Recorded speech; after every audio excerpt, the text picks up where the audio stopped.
मित्रांनो, श्री स्वामी समर्थ. काही वेळेला असं वाटतं की आपण जेवढं जास्त धावतोय तेवढं खरं तर एकाच जागी थांबलोय की काय.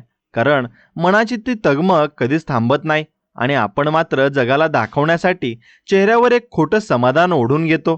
पण खरं सांगू का, स्वतःशी खोटं बोलणं ही जगातील सर्वात अवघड गोष्ट आहे. कारण आरशासमोर उभं राहिल्यावर तो समोरचा माणूस आपल्याला प्रश्न विचारतोच की नक्की चाललंय काय. आपण नात्यांमध्ये गुंततो, कामात स्वतःला गाडून घेतो, पैसा कमवतो, पण रात्री जेव्हा डोळे मिटतो तेव्हा ही एक रिकामी पोकळी जाणवतेच ना. ती पोकळी कशाने भरून काढायची हेच उमजत नाही. याबद्दलच आपण बोलणार आहोत. पण त्याआधी तुमचं नाव मला कमेंटमध्ये नक्कीच टाईप करून सांगा आणि बाजूला श्री स्वामी समर्थ असं नक्कीच लिहा. आणि आपल्या व्हिडिओला एक लाईक करून चॅनलला सबस्क्राईब करून बाजूला असलेली घंटी नक्कीच दाबा.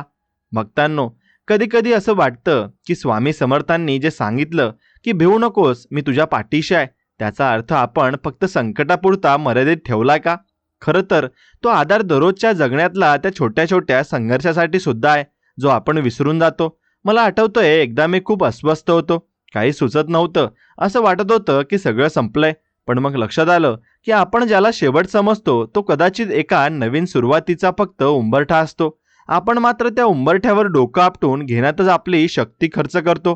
आयुष्यात काही ना काही गोष्टी आपल्या हातात नसतातच, पण त्या आपल्या हातात असाव्यात असा अट्टहास मात्र आपण सोडत नाही आणि तिथेच सगळा घोळ होतो. आजकाल माणसं एकमेकांशी बोलतात, पण संवाद मात्र हरवलाय.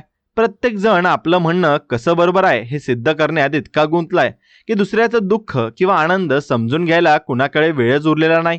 आपण सोशल मीडियावर शेकडो लोकांशी जोडले गेलेलो आहोत, पण मनातलं गुपित सांगण्यासाठी मात्र कोणीच नसतं. ही एक प्रकारची एकाकी अवस्था आहे आणि जी आपल्याला आतून पोखरते आहे. मला सांगा, तुमच्यासोबत असं कधी झालंय का की खूप गर्दीत असूनही तुम्ही स्वतःला एकटं फील केलंय? कमेंटमध्ये सांगा बरं. कारण हे कोणाचं एकाचं दुःख नाहीये, हे आजच्या काळाचं वास्तव आहे. आपण वस्तू साठवतोय पण आठवणी मात्र हरवत चालल्या आहेत. घरामध्ये शोभेच्या वस्तू वाढल्या आहेत, पण घराला घरपण देणारी ती आपली माणुसकी आणि कुठेतरी आपुलकी कुठेतरी कमी होते की काय, अशी भीती वाटते.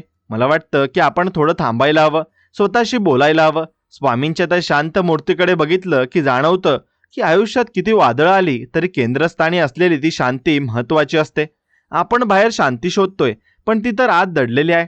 आपण मात्र बाहेरच्या गोंधळात इतके अडकलोय की आतला आवाज ऐकूच येत नाही. माणसाचा स्वभाव असा आहे की त्याला जे मिळालंय त्यापेक्षा जे नाही मिळालं त्यात जास्त दुःख होतं आणि या नादात जो आनंद समोर आहे तो सुद्धा हातातून निसटून जातो.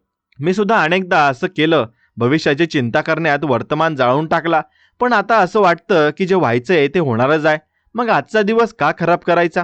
आपल्या चुका मान्य करणं ही मोठी गोष्ट आहे. मी सुद्धा अनेक चुका केल्यात, अनेक निर्णय चुकीचे घेतलेत. पण त्यातून जे शहाणपण मिळालं ते कुठल्याही पुस्तकात नसतं. अनुभव हा सगळ्यात मोठा गुरु असतो. पण आपण अनुभवातून शिकतो की फक्त पोगळतो म्हणून रडत बसतो? हा ज्याचा त्याचा प्रश्न आहे. स्वामी समर्थांच्या चरित्रातल्या त्या गोष्टी वाचताना किंवा आठवताना असं वाटतं की त्यांनी किती सहजपणे मानवी स्वभाव उलगडून दाखवलाय. पण आपण मात्र फक्त चमत्कारांच्या मागे धावतोय. चमत्कार आपल्या आत असतो आणि जेव्हा आपण एखाद्याचं वाईट करणं सोडून देतो ना, जेव्हा आपण कुणाबद्दल तरी मत्सर बाळगत नाही ना, तो खरा चमत्कार आहे. पण हे समजायला खूप वेळ लागतो. आयुष्य हे एखाद्या प्रवासासारखं आहे, जिथे रस्ता कधी सरळ असतो तर कधी वळणावळणाचा असतो. आपल्याला वाटतं की रस्ता नेहमी मखमली असावा, पण खडबडीत रस्त्यावर चालल्याशिवाय पायांना मजबूती येत नाही. कष्टाशिवाय कशाचीच किंमत कळत नाही. आजच्या जगात प्रत्येकाला झटपट यश हवंय, पण झटपट मिळालेलं यश टिकत नाही हे आपण विसरतो. संयम हा शब्द आता फक्त डिक्शनरीत उरलाय की काय असं वाटतंय. आपल्याला चहा सुद्धा इन्स्टंट हवा असतो आणि यश सुद्धा, पण निसर्ग कधीच घाई करत नाही. झाडाला फळ येण्यासाठी योग्य वेळ यावीच लागते. आपण मात्र झाड लावल्या लावल्या फळाची अपेक्षा करतो. ही आपली घाईच आपल्या दुःखाला कारणीभूत ठरते. बरं, तुम्हाला काय वाटतं? या घाईच्या जगात आपण स्वतःला हरवून बसलोय का? तुमचं नाव लिहा बघू खाली, म्हणजे कळेल की कोण कोण या प्रवासात माझ्यासोबत आहे. आपण कधी कधी इतके कठोर होतो की स्वतःला नक्की सुद्धा माफ करत नाही. जुन्या चुकांचं ओझं घेऊन चालणं म्हणजे फाटलेलं पाकिट खिशात ठेवण्यासारखं आहे. जे उपयोगी नाही ते टाकून द्यायला हवं, पण आपण त्या आठवणींच्या कपाटात जपून ठेवतो आणि मग म्हणतो की मन जड झालंय. मन हलकं करायचं असेल तर आधी क्षमा करायला शिका. स्वतःला आणि इतरांना सुद्धा स्वामी नेहमी म्हणायचे की जे घडतंय ते त्यांच्या इच्छेने होत आहे, मग आपण तक्रार कोणाकडे करणार? तक्रार करण्यात काहीच अर्थ नाहीये. त्यापेक्षा जे आहे त्यात कसं चांगलं जगता येईल याकडे नक्कीच लक्ष दिलं पाहिजे आणि बघितलं पाहिजे. जगणं ही एक कला आहे आणि आपण सगळे कच्चे कलाकार आहोत. कधी रंग चुकतात तर कधी कुंचला, पण चित्र पूर्ण करणं महत्त्वाचं असतं. अर्धवट सोडलेलं काम मनाला नेहमी टोचत राहतं. मला स्वतःला अनेकदा असं वाटलं की मी जे काही करतोय ते पुरेसं आहे का, की मी जे अजून काहीतरी वेगळं करायला हवं होतं. हे द्वंद्व हे प्रत्येकाच्या मनात असतं. आपण कोणाशी तरी तुलना करत राहतो आणि स्वतःला कमी लेखतो. ही तुलनाच आपल्या प्रगतीचा शत्रू आहे. प्रत्येक फुलाचा सुगंध वेगळा असतो आणि उमलण्याची वेळ सुद्धा. गुलाब मोगऱ्याशी तुलना करत नाही, मग आपण का करतो? समाजात वावरताना आपण इतके मुखवटे घालतो की दिवसाच्या शेवटी आपला खरा चेहरा कोणता हेच आपल्याला आठवत नाही. आपण लोकांच्या अपेक्षा पूर्ण करण्यात स्वतःच्या इच्छांना गळा घोटतो आणि मग एका वळणावर गेल्यावर कळतं की ज्यांच्यासाठी हे सगळं केलं त्यांना त्यांची पर्वाच नाही. हे खूप मोठं सत्य आहे, जे स्वीकारायला खूप हिंमत लागते. आपल्याला वाटतं की आपण सर्वांना खुश ठेवू शकतो, पण ते अशक्य आहे. अगदी देवावर सुद्धा सगळे खुश नसतात. मग आपण तर साधी माणसं आहोत. आपण फक्त आपलं कर्म प्रामाणिकपणे करू शकतो. फळ काय मिळेल ते आपल्या हातात नाही. ते हेच स्वामींनी सुद्धा सांगितलंय. फळाची अपेक्षा न करता काम करत राहा, पण आपलं मन मात्र आधीच्या फळाचा विचार करतं आणि मग कामाला हात घालतं. म्हणून यामुळेच कामातली मजा निघून जाते. आनंदी राहण्यासाठी मोठ्या कारणांची गरज नसते. कधी कधी पाऊस बघून सुद्धा आनंद होतो, तर कधी कधी छान गरमागरम चहा प्यायल्याने सुद्धा. पण आपण आनंदाला अटींमध्ये अडकून ठेवलंय. जरी झालं तरी मी आनंदी होईन अशी अट घातल्यामुळे तो आनंद कधीच मिळत नाही. आयुष्य खूप छोटं आहे असं आपण म्हणतो, पण ते कसं जगायचं हे मात्र विसरतो. जगणं म्हणजे फक्त श्वास घेणं नाही, तर प्रत्येक क्षणाचा अनुभव घेणं आहे. आपल्या अवतीभोवती अनेक गोष्टी घडत असतात, पण आपण मात्र मोबाईलच्या स्क्रीनमध्ये अडकलेले असतो आणि शेजारच्या माणसाशी बोलायला वेळ नाही. पण साता समुद्रापार असलेल्या माणसाला मेसेज करायला आपण तत्पर असतो. ही कसली प्रगती आहे हेच मला समजत नाही. मला तर कधी कधी वाटतं की आपण हळूहळू यंत्र होत चाललोय. भावनांची जागा आता इमोजीने घेतली आहे, पण डोळ्यातलं पाणी आणि किंवा चेहऱ्यावरचं हसू एखादा इमोजी कसं काय व्यक्त करू शकेल? जिवंतपणा हा स्पर्शामध्ये असतो, आवाजातल्या ओलाव्यात असतो. स्वामी समर्थांच्या मठात गेल्यावर जो एक वेगळाच गंध आणि शांतता जाणवते, ती इंटरनेटवर कुठे मिळणार? तिथली ती सकारात्मक ऊर्जा आपल्यातली मरगळ झटकून टाकते. आपल्याला अशाच ऊर्जेची गरज आहे. आपण स्वतःला नकारात्मक विचारांच्या वेड्यात अडकून ठेवलंय. कोण काय म्हणालं किंवा कोणी अपमान केला, कोणी फसविलं, याच गोष्टी आपण चघळत बसतो. पण कोणाला चांगलं केलं हे मात्र विसरून जातो. विसरणं ही सुद्धा एक देणगी आहे. जर तुम्ही वाईट गोष्टी विसरू शकलात, तर मग पण आपण चांगल्या गोष्टी लवकर विसरतो आणि वाईट गोष्टी काळजात जपून ठेवतो. यामुळेच आपलं हृदय जड होत असतं आणि मग आजार जडतात. शरीर आणि मन यांचा खूप जवळचा संबंध आहे. मन प्रसन्न असेल तर अर्धे आजार आपोआप बरे होतात. पण मनाला प्रसन्न कसं ठेवायचं हे कोणी शिकवत नाही, ते स्वतः शिकावं लागतं. ध्यान, नामस्मरण किंवा फक्त शांत बसणं याने सुद्धा खूप फरक पडतो. स्वामी समर्थ असं लिहून पहा कमेंटमध्ये. बघा, एक वेगळी शक्ती जाणवेल. कारण शब्दांमध्ये खूप ताकद असते आणि जेव्हा ते शब्द श्रद्धेशी जोडले जातात तेव्हा ती ताकद द्विगुणित होते. आपण मात्र शब्दांचा वापर फक्त भांडण्यासाठी किंवा कोणाला तरी कमी लेखण्यासाठी करतोय. बोलायला तर सगळ्यांनाच येतं, पण काय बोलायचं आणि कधी गप्प राहायचं हे ज्याला कळलं तो खरा ज्ञानी असतो. मौन हे शब्दांपेक्षा जास्त प्रभावी असतं, पण आपल्याला गप्प राहण्याची भीती वाटते. आपल्याला वाटतं की आपण गप्प राहिलो तर आपलं अस्तित्वच मिटून जाईल की काय. पण उलट शांततेत आपल्याला स्वतःची ओळख पडते. आपण कोण आहोत, कुठून आलोय आणि कुठे जायचंय हे प्रश्न आपल्याला पडलेच पाहिजे. जर हे प्रश्न पडत नसतील तर समजायचं की आपण फक्त यंत्रवत जगतोय. आयुष्य म्हणजे फक्त बिलं भरणं आणि मरेपर्यंत काम करणं इतकंच मर्यादित नाहीये. त्या पलीकडे खूप काही आहे, पण ते बघण्यासाठी दृष्टी हवी. आपण डोळे असून आंधळे आहोत, कारण आपण फक्त तेच बघतो जे आपल्याला बघायचं आहे. सत्य बघण्याची ताकद आपल्यात नाहीये. आपण सत्याला घाबरतो, कारण सत्य नेहमी कडू असतं आणि आपल्याला गोड बोलण्याची सवय झाली आहे. खोटं कौतुक आपल्याला हवं असतं, पण खरी टीका मात्र नकोशी वाटते. पण लक्षात ठेवा, आरसा कधीच खोटं बोलत नाही. तो आपल्याला तसंच दाखवतो जसे आपण आहोत.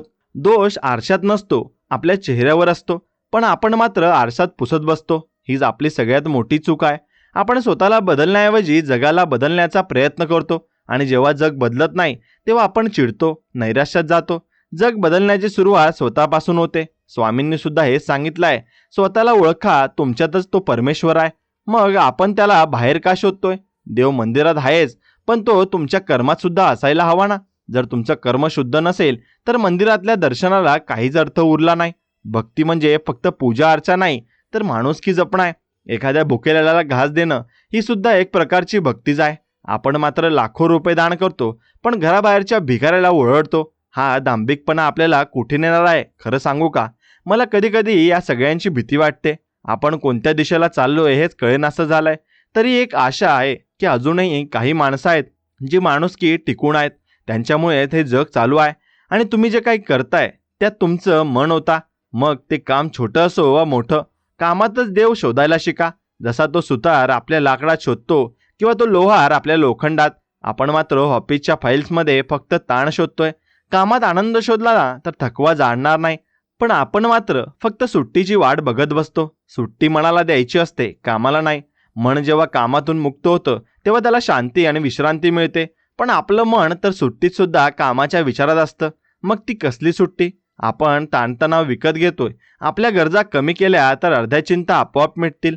पण आपल्या इच्छांना अंत नाही. एक पूर्ण झाली की दुसरी उभीच असते. हा इच्छांचा प्रवास कधीच संपत नाही.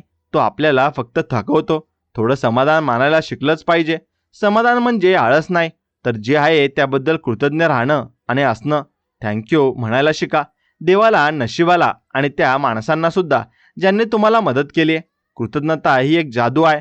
ती तुमचं आयुष्य बदलून टाकू शकते. पण आपण मात्र तक्रारींची यादी घेऊनच देवासमोर उभे असतो. हे नाही दिलं, ते नाही दिलं. कधीतरी म्हणा की जे दिलंय त्याबद्दल आभार. बघा मग कसं वाटतं. आयुष्य खूप सुंदर आहे जर आपण ते योग्य नजरेने पाहिलं तर. प्रत्येक दिवस एक नवीन संधी घेऊन येतो. ती संधी ओळखणं आपल्या हातात आहे. कधी कधी आपण छोट्या रूपात येते आणि आपण मोठ्या गोष्टींच्या शोधात तिला गमावून बसतो. सतर्क राहा, जागरूक राहा. आयुष्याचा प्रत्येक क्षण अनमोल आहे. तो पुन्हा येणार नाही. गेलेला वेळ आणि बोललेला शब्द कधीच परत येत नाही. त्यामुळे बोलताना आणि वेळ खर्च करताना विचार करा. आपण कुणाला तरी दुखावतो आणि मग सॉरी म्हणतो, पण त्या जखमेचं काय? स्वारीने जखम भरून येत नाही, डाग राहतोच. म्हणून कोणाचं मन दुखावेल असं वागू नका. स्वामी समर्थांचा एक फोटो माझ्या खोलीत आहे. त्यांच्याकडे बघितलं की असं वाटतं की ते सगळं काही बघत आहेत. आपल्या मनातले विचारसुद्धा त्यांना माहिती आहेत आणि जाणीवच आपल्याला चुकीचं वागण्यापासून रोखते. जर आपण असं मानलं की कोणीतरी आपल्याला बघतंय तर आपण जास्त जबाबदारीने वागू. पण आपण मात्र अंधारात काहीही करायला मोकळे आहोत असं समजतो. पण लक्षात ठेवा, तुमची सावलीत सुद्धा तुम्हाला सोडत नाही. मग कर्माची फळं कशी सुटतील? जे पेराल तेच उगवेल. हा निसर्गाचा नियम आहे. बाबळीचं झाड लावून आंब्याची अपेक्षा कशी करता येईल? चांगले वागा, चांगले मिळेल. कदाचित उशिरा मिळेल, पण मिळेल नक्कीच. विश्वास ठेवा. श्रद्धा आणि सबुरी हे फक्त स्वामींनी नक्कीच सांगितलेलं आहे, पण तो सगळ्या संतांचाच नियम आहे. संयम ठेवावाच लागतो. आजकाल कोणालाच वाट पाहायला आवडत नाही, पण काही गोष्टींसाठी वाट पाहणं हेच भाग्याचं असतं. आपण खूपदा देवाकडे काहीतरी मागतो आणि ते लगेच मिळालं नाही की आपण देवावरचा विश्वास सोडतो. पण कदाचित देव आपल्याला त्यापेक्षाही काहीतरी चांगलं देणार असतो, किंवा आपण त्या गोष्टींसाठी अजून तयार नसतो. लहान मुलं जर चाकू मागत असेल तर आई त्याला देणार नाही, कारण त्याला इजा होईल हे तिला माहिती असतं. तसंच काहीच देवाचं सुद्धा असतं. तो आपल्याला तेच देतो जे आपल्यासाठी योग्य आहे. मात्र आपण हट्ट धरून बसतो. या हट्टातूनच दुःख निर्माण होतं. हट्ट सोडा आणि प्रवाहासोबत चालायला शिका. नदीचा प्रवास कधीच अडथळा बघून थांबत नाही, तो आपला रस्ता शोधतोच. आपण मात्र छोट्या अडथळ्याने डगमगून जातो. हिंमत हारू नका. आयुष्य एक लढाई आहे आणि ती आपल्यालाच लढायची आहे. कोणीतरी येईल आणि आपलं दुःख दूर करेल या भ्रमात राहू नका. स्वतःची ताकद स्वतः बना. स्वामी तुमच्या सोबत आहेतच, पण चालणं तर तुम्हालाच पडणार आहे ना. पाय उचलल्याशिवाय अंतर कापलं जात नाही. आपण मात्र एका जागी बसून देवाला आपल्याला उचलून नेण्यास सांगतो. हे कसं शक्य आहे? कष्ट हेच माणसाचं खरं दागिना आहे. ज्याने घाम गाळलाय त्याला सुखाची चव कळते. फुकट मिळालेलं काहीच टिकत नाही आणि त्यांची किंमतही नसते. स्वकष्टाने मिळवलेली भाकरी सुद्धा पंचपक्वानापेक्षा गोड लागते. तुम्ही कधी हा अनुभव घेतलाय का? मेहनत करून मिळालेल्या यशाचा आनंद काही वेगळाच असतो. शेअर करा हे तुमच्या मित्रांसोबत किंवा कोणाशी तरी ज्याला आज प्रोत्साहनाची गरज आहे. कारण शब्दाने दिलेला आधार हा पैशाने दिलेल्या मदतीपेक्षा मोठा असतो. आपण कोणाला तरी आयुष्यात उजेड आणू शकलो तर तेच आपल्या जीवनाचं सार्थक आहे.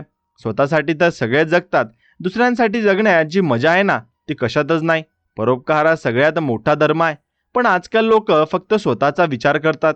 माझं काय, मला काय मिळणार, यातच सगळं जग अडकलंय.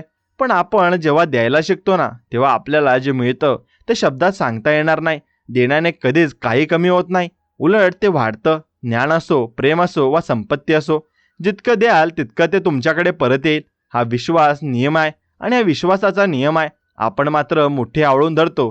पण लक्षात ठेवा, मुठीत वाळू धरली तर ती निसटूनच जाते. हात मोकळे ठेवा म्हणजे त्यात काहीतरी घेता येईल. भरलेल्या पत्रात नेहमी नवीनच नक्कीच काहीच मावत नाही. आणि तसंच अहंकाराने भरलेल्या मनात नवीन विचार किंवा ज्ञान मावत नाही. अहंकार हा माणसाचा सगळ्यात मोठा शत्रू आहे. तो आपल्याला आंधळा बनवतो. आपण स्वतःला खूप मोठे समजायला लागतो. पण आपण तर या विस्तीर्ण विश्वातल्या एका धुळीकणासारखे आहोत. आपलं अस्तित्व काय आहे हे एका अंतराळाकडे बघितल्यावर समजतं. तरी आपण एवढा माज करतो कशासाठी? 2 दिवसाचं आयुष्य आहे. उद्या काय होईल हे कोणालाच माहिती नाही. मग कशाचा एवढा गर्व? नम्रता हा माणसाचा सर्वात मोठा गुण आहे. वाकलेली फांदी हा फळांनी लागलेली असते आणि ताठरलेला खांबा कधीच फळ देऊ शकत नाही.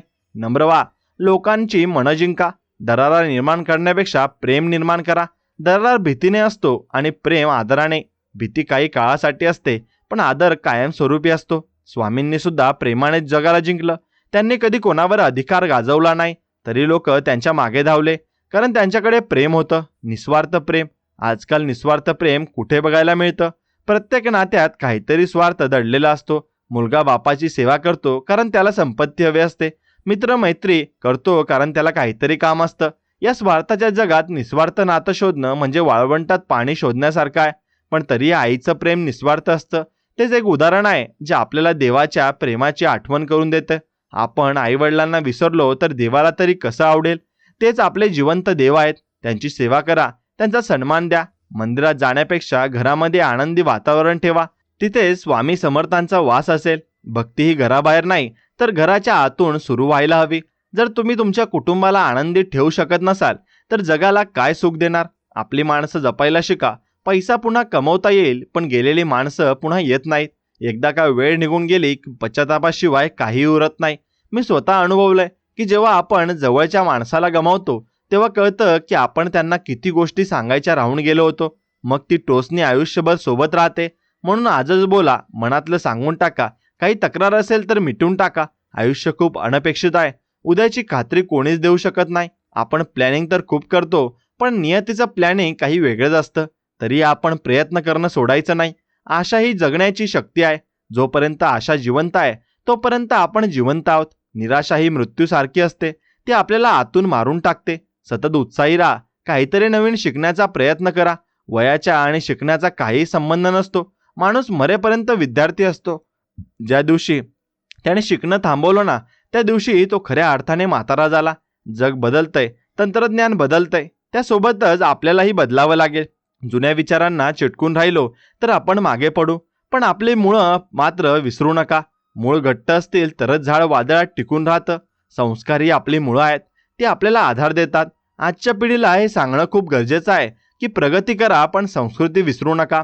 पाश्चात्य जगाचं अनुकरण करण्यात आपण आपलं नक्कीच स्वत्व हरवून बसलोय. आपल्याला स्वतःच्या भाषेचा, स्वतःच्या धर्माचा अभिमान असायला हवा. लाज वाटा कामा नये. आणि मराठीत बोलताना जो एक आपलेपणा जाणवतो तो इंग्रजीत कधीच येणार नाही. भाषा ही फक्त संवादाचं साधन नाही तर ती आपली ओळख आहे, आपली संस्कृती आहे. हे फक्त आपण लक्षात ठेवायला हवं. आणि हे लक्षात असलं पण आपण जर आपली भाषा जपली नाही तर आपण स्वतःलाच विसरून जाऊ.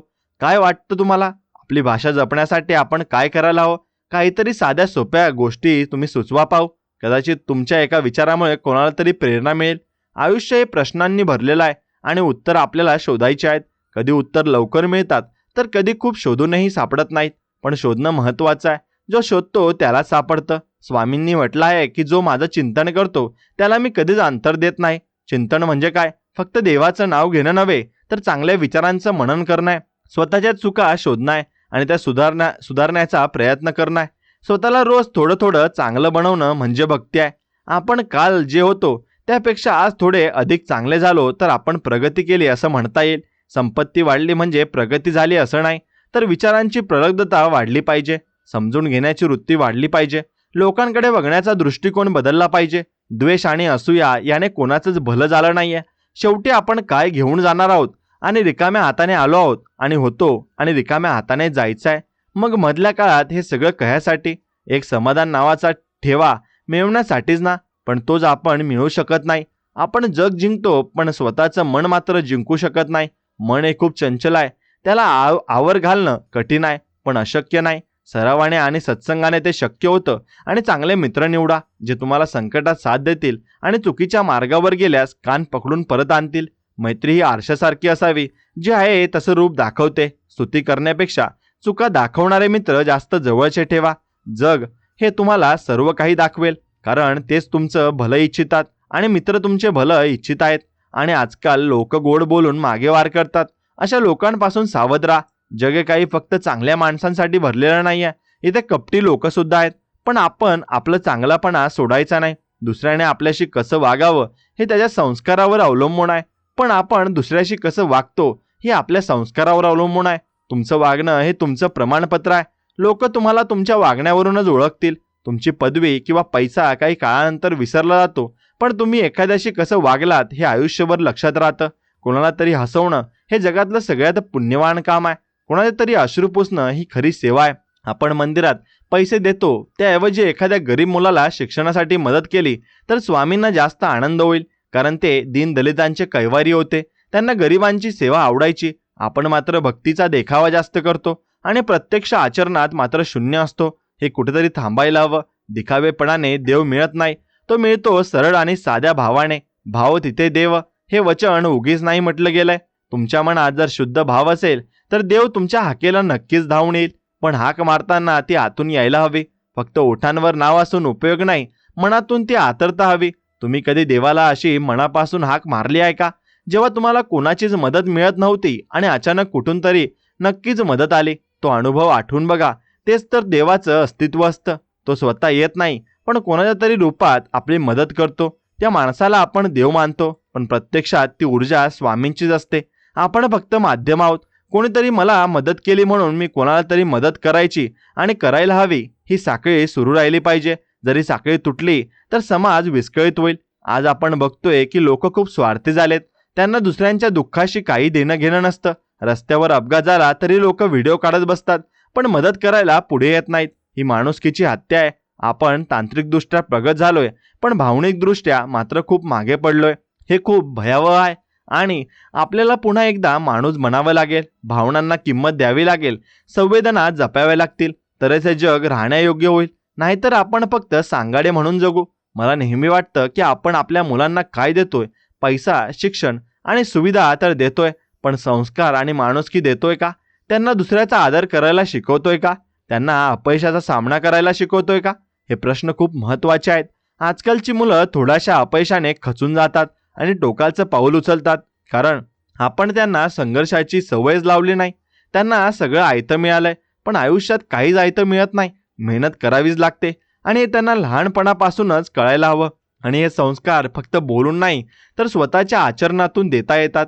मुलं जे बघतात ते शिकतात. जर आपण मोठ्यांचा अपमान करत असू तर मुलं आपला आदर कसं काय करतील? म्हणून आधी स्वतःला सुधारा, मग मुलांना सांगा. जग हे एक प्रतिबिंब आहे. तुम्ही जसं वागाल तसंच तुम्हाला परत मिळेल. जर तुम्हाला सन्मान हवा असेल तर आधी दुसऱ्याला सन्मान द्यायला शिका.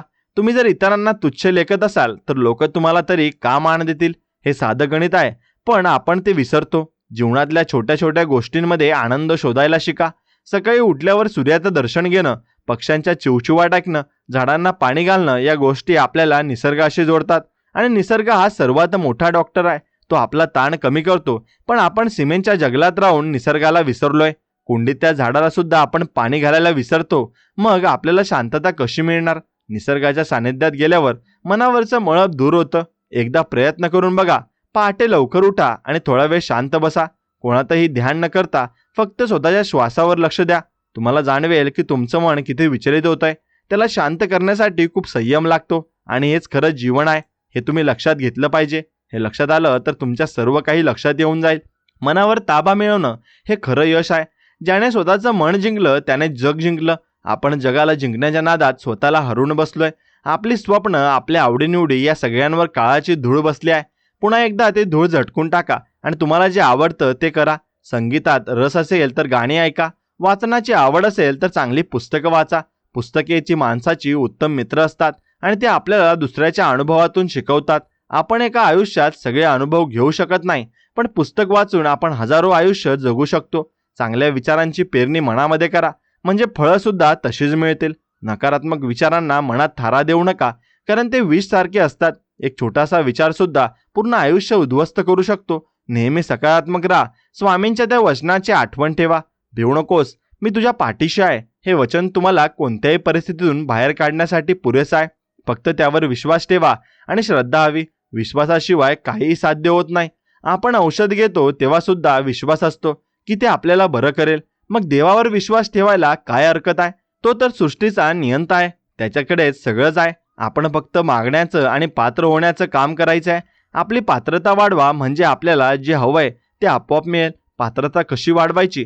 तर कर्माने, ज्ञानाने आणि विनयाने. या 3 गोष्टी ज्याच्याकडे आहेत तो कधीच दुःखी राहू शकत नाही. दुःख हे बाहेरून येत नाही, ते आपल्या विचारातून निर्माण होतं. आपण परिस्थितीला कसं प्रतिसाद देतो यावर आपलं सुख दुःख अवलंबून असतं. एकच परिस्थिती दोघांसाठी वेगळी असू शकते. एकाला पाऊस खूप आनंद देतो तर दुसऱ्याला चिखलाचा त्रास होतो.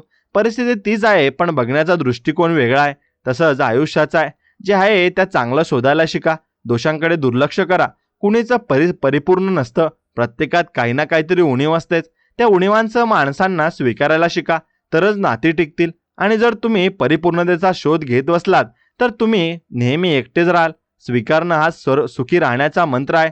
जशी परिस्थिती आहे तशी स्वीकारा, जशी माणसं आहेत तशी स्वीकारा. मग बघा तुमच्या मनावरचा ताण कसा हलका होतो ते. आपण बदलण्यासाठी अट्टहास करतो आणि तिथे संघर्ष होतो. बदल हा निसर्गाचा नियम आहे. तो हळूहळू होतो. जबरदस्तीने केलेला बदल टिकत नाही आणि कोणाला बदलण्यापेक्षा स्वतःमध्ये बदल करणं जास्त सोपं आणि फायद्याचं असतं. कारण स्वतःवर आपलं नियंत्रण असतं, दुसऱ्यावर नाही. हे लक्षात घ्या. आपण खूप वेळा म्हणतो की माझं नशीबच खराब आहे, पण नशीब म्हणजे काय? आपण केलेल्या कर्माची फळं म्हणजे नशीब आहे. आज आपण जे कर्म करतोय तेच उद्याचं नशीब बनणार आहे. मग आज चांगलं कर्म करूया ना, म्हणजे उद्याचं नशीब चांगलं असेल. भूतकाळाचा विचार करत बसण्यात काहीच अर्थ नाहीये, कारण तो बदलता येत नाही. आणि भविष्याची चिंता करण्यात अर्थ नाही, कारण तो अजूनही आलेला नाही. फक्त वर्तमान आपल्या हातात आहे, तो सर्वात मोठा ठेवा आहे. वर्तमानाचा आनंद घ्या. आजचा दिवस असा जगा की उद्या जरी आयुष्याचा शेवट झाला ना तरी कोणतीही खंत मनात उरणार नाही. हे ऐकवायला थोडं जड वाटेल, पण हेच सत्य आहे. आपण मरणाला घाबरतो, पण मरण हा जीवनाचा एक भाग आहे. जसा जन्म आहे तसा मृत्यू सुद्धा आहे. ज्याचा जन्म झालाय त्याचा मृत्यू अटळ आहे. मग जे निश्चित आहे त्याची भीती कशाला? त्यापेक्षा जो काळ मिळालाय तो आनंदाने आणि अर्थपूर्ण रीतीने कसा घालवता येईल हे बघा. दुसऱ्याच्या चेहऱ्यावरचं हसू आणण्याचा प्रयत्न करा. कोणाला तरी भलं करा. बघा, मग मरणाची भीती वाटणार नाही, कारण तुमची कर्म तुमच्या सोबत असतील. स्वामी समर्थांनी सांगितलं आहे की अंतकाळी जो माझं नाव घेईल तो मुक्त होईल. पण अंतकाळी नाव घेण्यासाठी आयुष्यभर नामस्मरण करावं लागतं, तरच त्यावेळी ते तोंडात येईल. नामस्मरण म्हणजे फक्त मंत्र म्हणणं नाही, तर देवाच्या अस्तित्वाची सतत जाणीव असणं आहे. प्रत्येक श्वासात तो आहे हे मानणं आहे. जसा श्वास घेताना आपण विचार करत नाही, तो नैसर्गिक असतो, तसंच देवाचं नाव सुद्धा नैसर्गिक झालं पाहिजे. त्यासाठी प्रयत्न करावे लागतात. सुरुवातीला थोडं कठीण वाटतं, पण हळूहळू सवय होते. जशी वाईट गोष्टींची सवय लागते तशीच चांगल्या गोष्टींची सुद्धा सवय लागते. चांगली सवय लावून घेणं आपल्या हिताचं आहे. आजचा काळ धकाधकीचा आहे हे मान्य, पण या धकाधकीत स्वतःला विसरू नका. थोडा वेळ स्वतःसाठी काढा. रात्री झोपण्यापूर्वी स्वतःला विचारा की आज मी कोणाचं भलं केलं? आज मी काही चांगलं वाचलं का? आज मी काही नवीन शिकलो का? जर उत्तर नाही असेल तर उद्याचा दिवस अधिक चांगला करण्याचा संकल्प करा. आणि हे पूर्णतः तुम्ही लक्षात ठेवायचं आहे, कारण हे लक्षात ठेवलं तरच तुम्ही नक्कीच जीवन चांगल्या पद्धतीने जगू शकाल आणि मनापासून जगू शकाल. प्रत्येक रात्री एक नवीन संधीची स्वप्न घेऊन झोपा आणि प्रत्येक सकाळी एक नवीन ऊर्जेने उठा. आयुष्य हे देवाने दिलेलं सगळ्यात मोठं गिफ्ट आहे, ते वाया घालवू नका. रडत बसण्यापेक्षा लढायला शिका आणि यश तुमच्याकडे चालत येईल. पण जर तुम्ही हार मानली तर जग तुम्हाला विसरून जाईल. लक्षात ठेवा, संघर्ष हा जीवनाचा प्राण आहे. जशी समुद्राची लाट कधीच शांत नसते, तसंच आयुष्य सुद्धा शांत नसतं. चढउतार तर येणारच आहे, पण लाटेवर स्वार व्हायला ज्याला कळलं ना तोच खरा खेळाडू आहे. आपण लाटांपासून घाबरतो, पण लाटाच तर आपल्याला किनाऱ्यावर नेतात ना. समुद्रात वादळ आलं की जहाजाला किनाऱ्याला लागतं, पण किनाऱ्यावर राहण्यासाठी जहाज बनलेलं नसतं. हे अथांग समुद्रात प्रवास करण्यासाठी बनलेलं असतं. तसंच आपण सुद्धा आव्हानांना सामना करण्यासाठी बनलो आहोत. सुरक्षित राहण्याचा काय अर्थ आहे? सुरक्षित तर पिंजऱ्यात असलेला पक्षी सुद्धा असतो, पण त्याला आकाशाची भरारी घेता येत नाही, हे लक्षात ठेवा. म्हणून तुम्ही आकाशाची भरारी घेण्यासाठी जन्माला आले आहात आणि तुम्ही स्वामींची सेवा करण्यासाठी नक्कीच या जन्मात आले आहात. त्यामुळे स्वामींची सेवा करा आणि मनापासून करा. सगळं काही तुम्हाला मिळेल आणि आनंद आयुष्यात मिळेल आणि समाधान मिळेल. स्वामी भक्तांनो, जर हा संदेश तुम्हाला मनापासून आवडला असेल तर मनापासून आपल्या व्हिडिओला एक लाईक करा आणि कमेंटमध्ये श्री स्वामी समर्थ लिहा आणि आपल्या चॅनलला सबस्क्राईब करून बाजूला असलेली घंटी नक्कीच दाबा. चला तर मग भेटूया अशाच एका नवीन गोड आणि छानशा संदेश व्हिडिओमध्ये. तोपर्यंत श्री स्वामी समर्थ. जय जय स्वामी समर्थ. धन्यवाद.